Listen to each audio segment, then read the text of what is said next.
Hi guys, and welcome to a new video from Mobile Info Tech. In this video we're going to have our unboxing and first look at the Xperia 10 series Mark IV. Before we dive in however, if you like these type of videos and this is your first time stopping by the channel, I would appreciate it if you could smash that like button and subscribe to the channel. It's completely free and helps out the channel massively. A massive thank you for that in advance. With all that being said, let's go and dive in.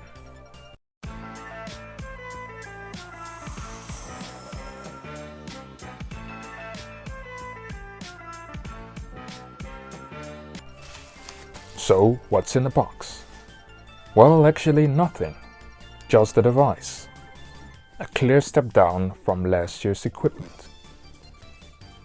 The box is typical Sony, with it being clean and white, with on the back some of the headline specs being shown. As you can see here, also on the box, it specifically depicts what is and isn't included.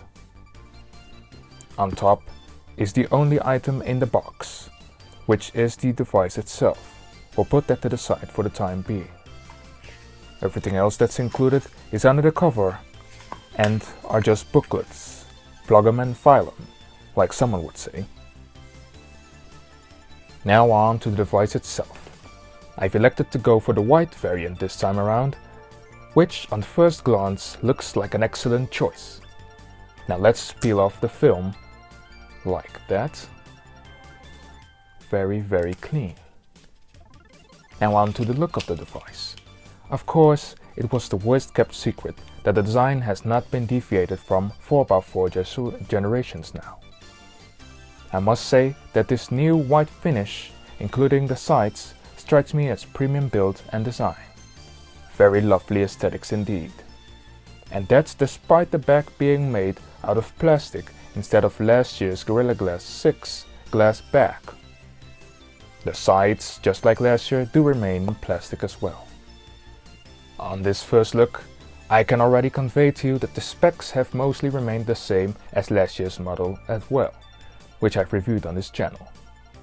In terms of size of the device, it's almost identical with its measurements compared to the previous model, the Mark III. In the same line, this holds true for nearly all specifications, such as screen size at 6 inches, with the same resolution and tech, which is an AMOLED display at a full HD Plus resolution running at 60 Hz. The same goes for the ingress protection, which is IP6568. The biggest change made from the previous device is the chipset. It's the 5G enabled Snapdragon 695, up from the 690 in the last iteration. A bit underpowered for the class in my opinion, but as typical Sony, from what I've been experiencing, pretty well optimized indeed. Which brings us to the software.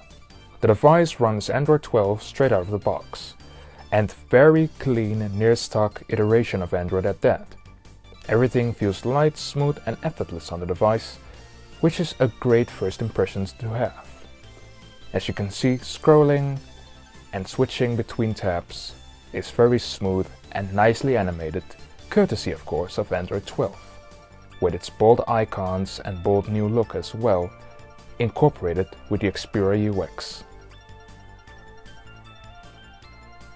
As this is just the first look at the device, of course we'll touch upon things like the slightly improved camera and the full extent of the impressions and performance of the chipset on the upcoming full review.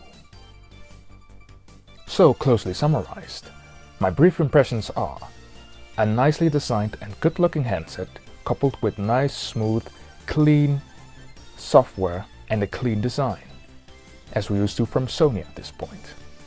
In my opinion, it could be called Europe's Pixel stand-in, also because of the great optics, as it is still the only mid-ranger with a decent telephoto lens, and bar Samsung A series, the only one with ingress protection.